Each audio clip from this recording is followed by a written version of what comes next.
G'day reefers, I'm Cam the Fish Guy. Welcome to Gallery Aquatica TV. Today we're here at Swell Reef to give you an update on this awesome Cade 2100. This reef has been running for 4 months now and it's really coming along nicely. So we're going to show you exactly what we've done with Swell Reef.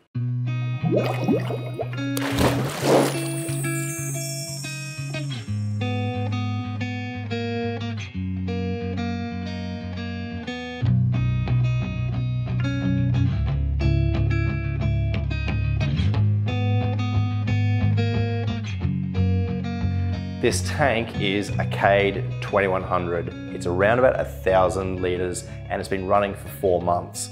And you can see there are quite a few corals in this tank. In fact, there's heaps of Aquatica. And there are a few fish. We've got a small number of chromis, there's lawnmower blenny, there's a flame hawk, and everything is doing quite nicely. Now, when it comes to the coral, you can certainly see that it's very much heavy with the Aquatica. And the Aquatica is a particularly good coral when it comes to indicating the water chemistry. So the coral, the Aqua is doing very well, and that does relate to very good water quality parameters that we've been running with this system. And that's something that we'll talk about in a future video on this tank, exactly how we maintain the water chemistry in such a young tank. But you can see that the Aquatica's are all glued into place. They're positioned very nicely. They certainly are the perfect choice of coral for this shed buoy scape. And the scape is certainly something which a lot of thought has gone into to ensure that we've got good water flow around the coral and lots of space for the corals to sit on. So we'll run you through the equipment on this tank and we'll show you some of the choices and exactly why we've chosen to go for this equipment on this tank. With the light system on this tank, we've got 5 Gen 5 Radion Pros. And one of the reasons why we chose to go for this lighting system was because we always had the idea of lots of Aquatica in this tank. Of course, the Radions give excellent spread. They've got a great interface with their Mobius app, so they're very easy to control. But we wanted to really blanket this tank with high quality LED light. And the Radions certainly are one of the reasons why the coral in this tank is doing so well. So now we'll take you underneath the tank and we'll show you the filtration on this system. I've said this about this system in previous videos that one of the things I love the most is the fact that we've got this awesome Pro Reef 2100 with its beautiful cabinet, but also the caddy either side. It's really an awesome way to give yourself extra space when it comes to your filtration and equipment for your reef. So what we'll do is we'll look at each of the doors as we go across, and there's 6, the 2 caddies and the 4 doors for the cabinet. So in this first one on the right, of course with the caddy you can mount your controllers. So we've got our MP60 Wavemaker controller here and our return pump, which is the Vectra L2 sitting here. So if we ever want to control the return, very easy, we can change the dial here. We do of course have the Mobius app to use it too, but it's nice to be able to see you know, very easily your controllers. And then behind this false door, we've got our Tico TK2000 chiller. The tank is running at 24.5 degrees. We also have our controller, all our buttons basically for the Cade. It comes with 2 power boards that run all the equipment, so they're all in there. But this is the far right. Let's have a look at the next one across. So this is where it really gets interesting because we've got a few pieces of equipment in here which are very, let's say, fancy. And of course the KH Keeper we've got up here, and this is something that we'll talk about in future episodes of Gallery Aquatica TV. The Kamoa Auto Water Changer is certainly one of my favourite pieces of equipment on this tank, and it's really making a big difference. And given that this tank is so young, it's really helped to keep the stability great. Now we're going to do a video on the auto water changer in the near future. It's definitely going to be worth a look, that video.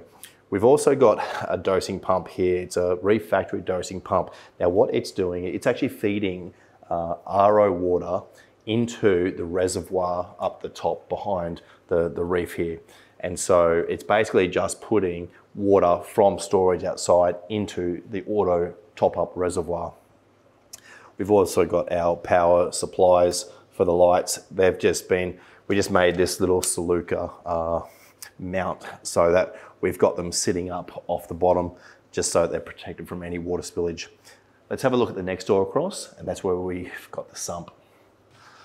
So starting on the right hand side, we've got our Vectra L2, and you can see we've actually changed the plumbing which runs from the Vectra L2 to the Cade plumbing, just so we've got a nice straight line. That's working really well. We've got this massive amount of biological media in front of that, so the water is effectively forced through the biological media before it goes to the return pump. We have a manifold which is feeding this one's feeding the UV sterilizer, which we'll look at in a sec. There's another one that you can't really see in the right hand side, which feeds the chiller. And here we have our Octo. It's been cleaned out recently, but it pulls great skim given the age of this tank. It's certainly one of my favorite pieces of equipment in here as well. We have our float valve, a float switch. So if it were to fill up, it would cut out and stop the pump. Next to that, we have the Reef Mat 1200.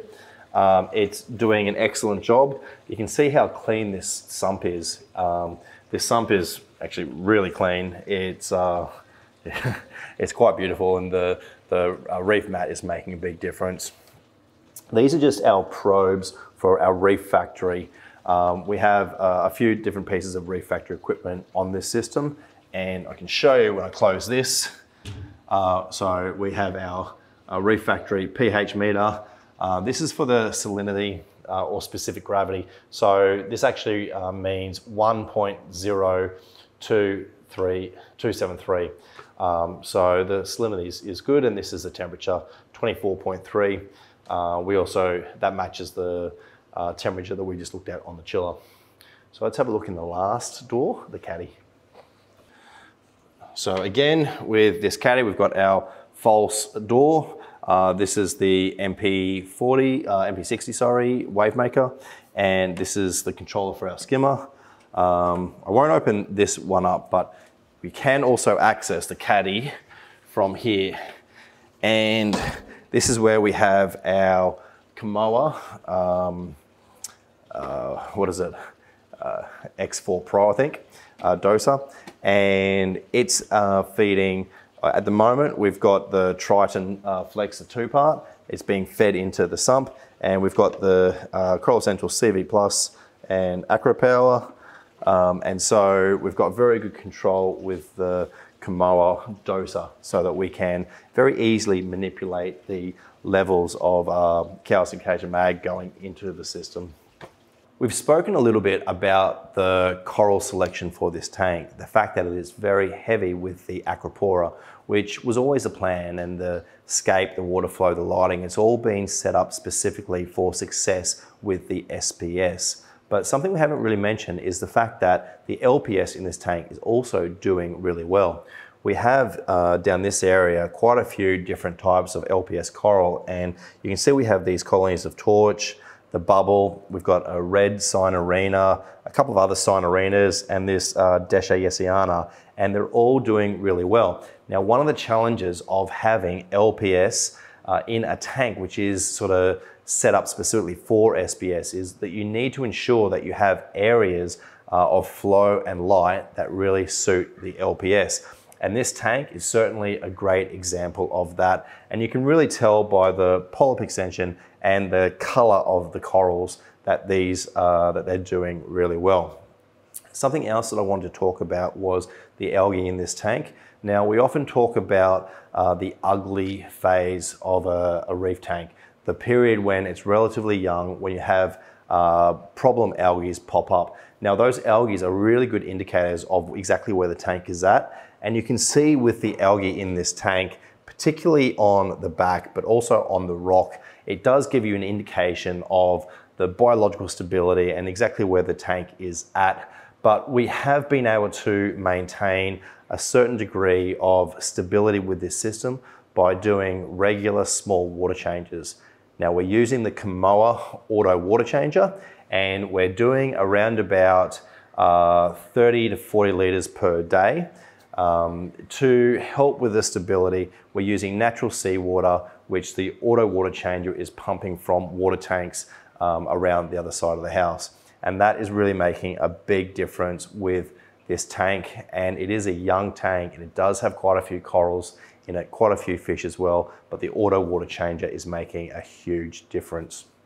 So that's our update on Swell Reef for today. Now, as I said, it's a 4-month update. We'll bring you back in the future to show you exactly how it's all going. And I think you'll see the next time we're here, there'll be less of this algae. We'll have more coralline algae. The corals will be bigger because they are growing.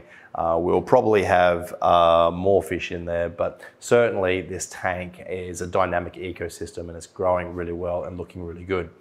But that's it for today's episode of Gallery Aquatica TV. Thank you so much for watching. I'm Cam the Fish Guy. Happy reefing. That's it for this week's episode of Gallery Aquatica TV. Don't forget to like and comment on all our videos and subscribe to our channel. Stay tuned to Gallery Aquatica TV for more exciting episodes to come. I'm Cam the Fish Guy. Happy reefing!